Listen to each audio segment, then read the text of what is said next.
आशीष जब से गए हैं सिर्फ उनकी डायरी ही मेरा सहारा है। इसे पढ़ती हूँ तो लगता है कि वो मेरे आसपास ही हैं। क्यों चले गए वो मुझे छोड़कर? रागिनी, अपनी सोच से बाहर निकलो। इस डायरी में कुछ नहीं रखा है। तुम्हें अपने और अपने होने वाले बच्चे के बारे में सोचना चाहिए। मेरी मानो तो दूसरी शादी कर लो। नहीं, मेरे और मेरे बच्चे के लिए आशीष की यादें ही काफी हैं। मैं दूसरी शादी के बारे में सोच भी नहीं सकती।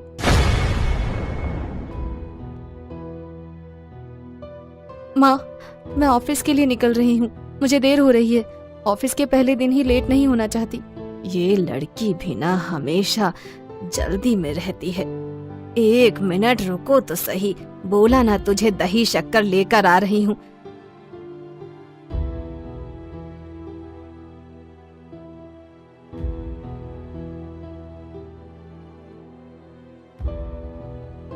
Best of luck. रागिनी मुस्कुराते हुए अपनी माँ के गले लग गई और बोली, जिसके पास आप जैसी माँ हो उसका लक हमेशा अच्छा ही होता है। ज्यादा मस्का मत लगा। टिफिन में तेरे पसंद की पूरी आलू रखे हैं। लंच जरूर कर लेना। ऐसा ना हो कि काम की धुन में लंच करना ही भूल जाए। माँ, मैं कोई छोटी बच्ची नहीं हूँ जिसे आप इतना समझा रही हो। बच्चे चाहे कितने बड़े हो जाएं, माँ के लिए हमेशा बच्चे ही रहते हैं। MBA की पढ़ाई पूरी करने के बाद रागिनी अपने लिए अच्छी जॉब की तलाश कर रही थी। आज उसकी तलाश पूरी हो चुकी थी। उसे शहर के नामी फार्म में असिस्टेंट मैनेजर की जॉब मिली थी। इस जॉब के लिए वो बहुत ज्यादा एक्साइटेड थी। उसने मन ही मन सोच रखा था कि अपने सीनियर्स को कभी भी अपनी गलती निकालने का मौका नहीं दूंगी। अपना काम पूरी ईमानदारी से करूंगी। वो ऑफिस पहुंचकर एंट्री रजिस्टर पर साइन करने लगी तो पीछे से एक आवाज आई, मिस रागिनी, आज आप पूरे 10 मिनट लेट हैं। रागिनी ने पीछे मुड़कर देखा तो लगभग 5 फीट 10 इंच का लंबा खूबसूरत नौजवान लड़का खड़ा था, जिसकी आंखों पर ब्लैक शेड्स लगे थे और हाथों में एक डायरी थी। आपका ऑफिस में पहला दिन है, इसलिए आपको बता देता हूँ, मुझे लेट आने वाले लोग बिल्कुल भी पसंद नहीं है। व्यक्ति को समय का पाबंद होना चाहिए। रागिनी 2 पल के लिए तो उसे ही देखती रह गई। वह शख्स मुस्कुराते हुए वहां से चला गया। रागिनी एंट्री रजिस्टर पर साइन करके वहां बैठी हुई रिसेप्शनिस्ट से कहा, hello, my name is Ragini Shah. इस ऑफिस में असिस्टेंट मैनेजर की पोस्ट पर अपॉइंट हुई हूँ। क्या इनके बारे में जान सकती हूँ? कौन है ये? हेलो मैम, मेरा नाम निधि है। किसके बारे में पूछ रही हैं आप? वही जो अभी यहाँ खड़े थे। अच्छा, आप आशीष सर की बात कर रही हैं। वो इस ऑफिस के सीनियर मैनेजर हैं। उनसे मिलकर आप इतनी बात तो जान ही गई होंगी कि कोई लेट आए तो उन्हें पसंद नहीं है। ऑफिस में काम करते हुए रागिनी आशीष की बातों से और ज्यादा इंस्पायर हो रही थी। वह मन ही मन उसे पसंद करने लगी थी। मगर आशीष हमेशा खुद की दुनिया में खोया रहता था। वह हर वक्त अपने पास एक डायरी रखता और जरूरी बातें उसमें नोट करता था। सर, आजकल तो इतने गैजेट्स आ गए हैं, आप जरूरी बातों को रिमाइंड रखने के लिए उनका इस्तेमाल क्यों नहीं करते? क्योंकि वो खुद आपको ये बात समय समय पर रिमाइंड करा देंगे। डायरी तो आपको खोलकर देखनी होगी। मिस रागिनी, आपकी बात सही है, मगर जरूरी तो नहीं कि हर वक्त इंसान गैजेट से घिरा रहे। बचपन से लेकर आज तक ये डायरी हमेशा मेरा साथ बखूबी निभाती आई है। आशीष रागिनी के काम करने की स्टाइल से बहुत ज्यादा खुश था।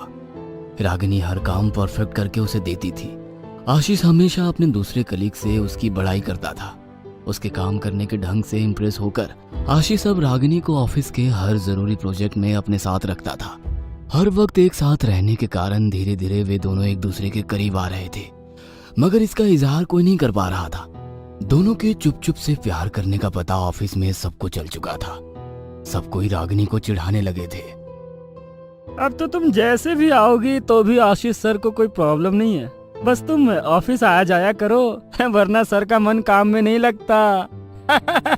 अपने कलीग से ऐसी बातें सुनकर रागिनी शर्मा जाती और मुस्कुराती, मगर कुछ बोल नहीं पाती। दोनों एक दूसरे से प्यार का इजहार करने का मौका ढूंढ रहे थे।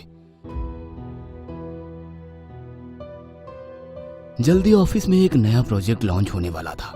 सभी उसकी तैयारियों में लगे हुए थे। रागिनी और आशीष ने तो दिन रात एक करके उस प्रोजेक्ट पर बहुत मेहनत की थी। प्रोजेक्ट फाइनल होने से लेकर उसके एडवर्टाइजमेंट, सेलिंग और मार्केटिंग स्ट्रेटेजी दोनों मिलकर बना रहे थे।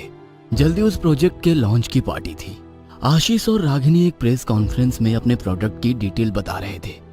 प्रेस कॉन्फ्रेंस खत्म होने के बाद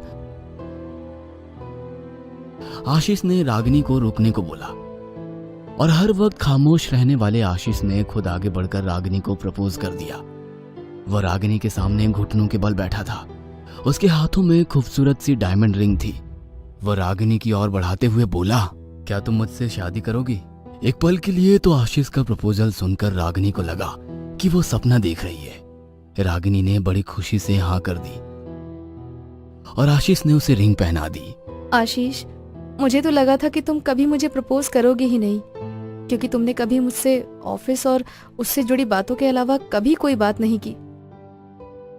क्या करूं, मुझे अपनी फीलिंग शेयर करना नहीं आता, मगर तुम्हें जानकर हैरानी होगी कि जब से तुम मिली हो तुम्हारी एक एक बात मैंने अपनी डायरी के साथ शेयर की है। ये डायरी हम दोनों के प्यार की निशानी है। जो बात तुम्हें मुझसे कहनी थी वो तुम इस डायरी को बता रहे हो, तो ऐसा करो अब शादी इस डायरी से ही कर लेना। दोनों के घर वाले भी इस रिश्ते से बहुत खुश थे, मगर रागिनी की माँ को एक बात खटकती थी। कहाँ उनकी बेटी मस्त मौला, हर एक से मस्ती मजाक करने वाली, और उनका होने वाला दामाद आशीष एकदम शायद जरूरत के हिसाब से ही बोलने वाला। उन्हें लगता कि इन दोनों की जोड़ी कैसे लगेगी, मगर रागिनी कहती, माँ मैं आशीष के साथ बहुत खुश हूँ। जल्दी ही दोनों शादी के बंधन में बंध गए। आशीष की माँ तो रागिनी के साथ बहुत खुश थी, क्योंकि रागिनी के कारण उनके पूरे घर में चहल पहल हो गई थी। बेटा, जब से तू इस घर में आई है इस घर में रौनक आ गई है, वरना ये दोनों बाप बेटे तो बिल्कुल ही बोलते नहीं थे। मैं अकेली ही बोलती रहती थी। कोई बात नहीं माँ जी, अब मैं आ गई हूँ ना, मैं सबको बोलना सिखा दूंगी।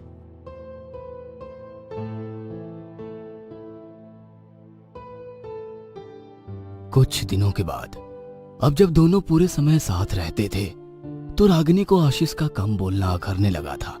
आशीष अपने मन की बात रागिनी से ना कहकर हर रोज डायरी में लिखता था, इसलिए रागिनी आशीष को बहुत हद तक अपने हिसाब से बदलने की कोशिश करने लगी थी। आशीष, ये डायरी तो मेरी सौतन बन गई है। जब देखो तुम इस डायरी में ही लगे रहते हो। पहले तुम कहते थे कि अपने मन की बात इसमें लिखता हूँ, मगर तुम अब अपने मन की बात मुझसे कर सकते हो ना, फिर क्यों ये डायरी लिखते हो? रागिनी माय लव, तुम खामोखा इस बेजान सी डायरी से जलन फील कर रही हो।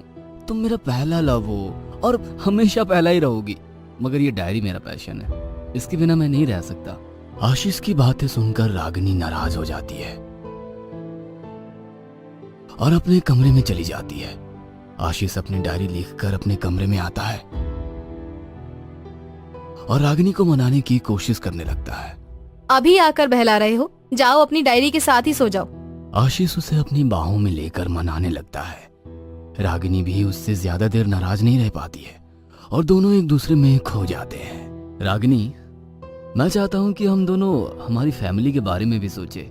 अभी हमारी शादी को 1 महीना भी नहीं हुआ है और तुम फैमिली के बारे में सोच रहे हो?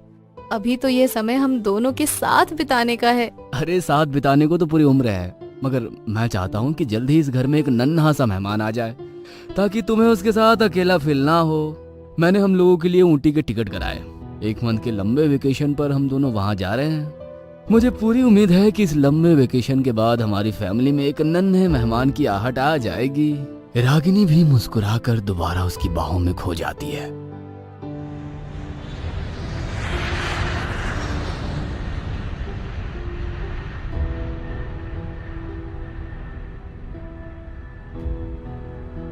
आशीष और रागिनी दोनों ऊटी में एक दूसरे के साथ टाइम स्पेंड करते हैं।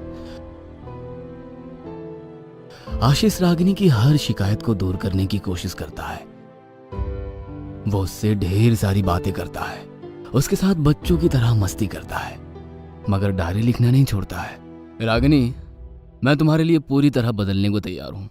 अब तो तुम मेरे साथ खुश हो ना? आशीष, अब हम दोनों एक हो चुके हैं। दोनों ने एक दूसरे को उसकी कमी और खूबी के साथ अपनाया है।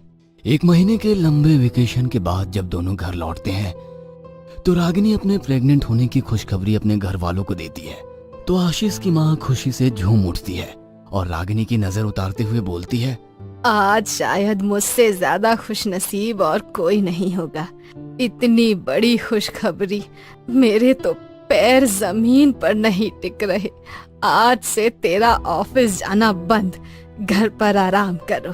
रागिनी और आशीष भी बहुत खुश थे, मगर उनकी खुशियों को किसी की नजर लग गई। एक रोज ऑफिस से लौटते वक्त आशीष की कार का एक्सीडेंट हुआ।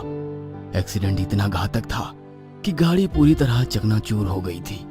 आशीष की हालत भी बहुत नाजुक थी।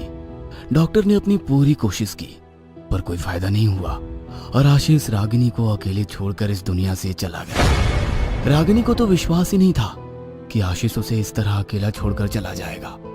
उसे लगभग 1 से 1.5 महीना लग गया था खुद को संभालने में। सभी घर वाले उसे दूसरी शादी करने को बोल रहे थे, मगर उसने साफ साफ मना कर दिया।